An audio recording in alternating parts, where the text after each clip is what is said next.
Ovo su rješenja za naš test D skupovi. C imate u PDF-u, A i B sam vam dao u onim drugim linkovima.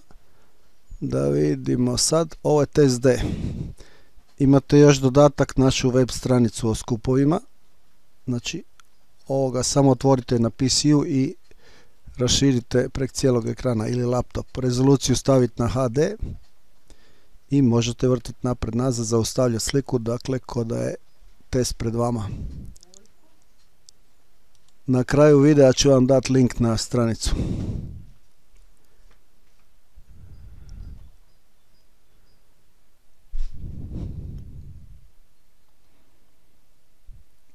Ako vam neki zadatak od ovih nije jasan, javite mi, snimit ću video, uputu i objašnjenje.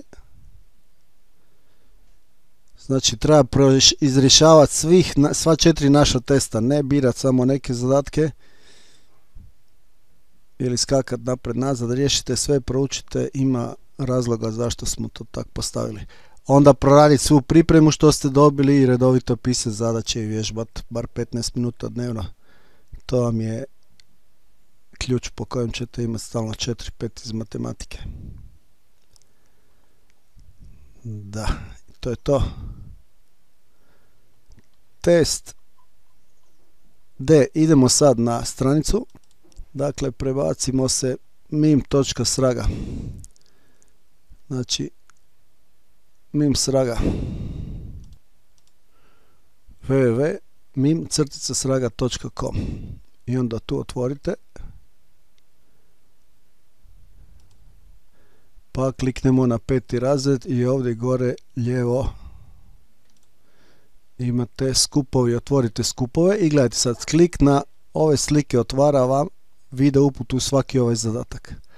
Ovo su većinom teži zadaci za 4 i 5 ili za plus 5, tako da se ne splašite ili da se ne uhvati nervoza. Znači gledajmo, ovaj zadatak, ovo nije za 5, to je najnormalniji zadatak.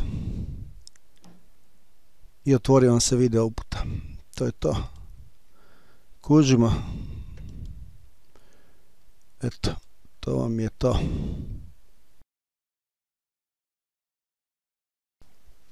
Ovo su rješenja našeg testa pod C ili trećeg testa o skupovima. Otvorite to na PC-u, raširite na cijeli ekran i rezoluciju stavite na HD. Možete vrtiti napred nazad video i pregledavati ova rješenja. To je za ove koji kasne s narudžbom AFRK ili je test iz skupova. Pred vratima uz ove zadatke imate i našu dodatnu web stranicu skupovi, tamo su teži zadaci i najteži zadaci i svi zadaci tamo imaju dodatnu uputu i objašnjenje. Ovo je 6. zadatak. 7. zadatak, skup C, ovo je test C, jel?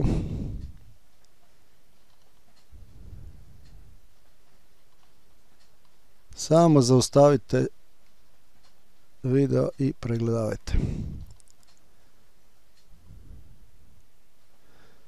Za vježbu treba uvijek riješiti sva 4 naša testa, ne birati zadatke, ne preskakati, jer to nije dobro. Riješiti sve naše, pa onda onu pripremu što ste dobili u školi, pisati redovito zadaće i to je to. Ovdje je skup test D.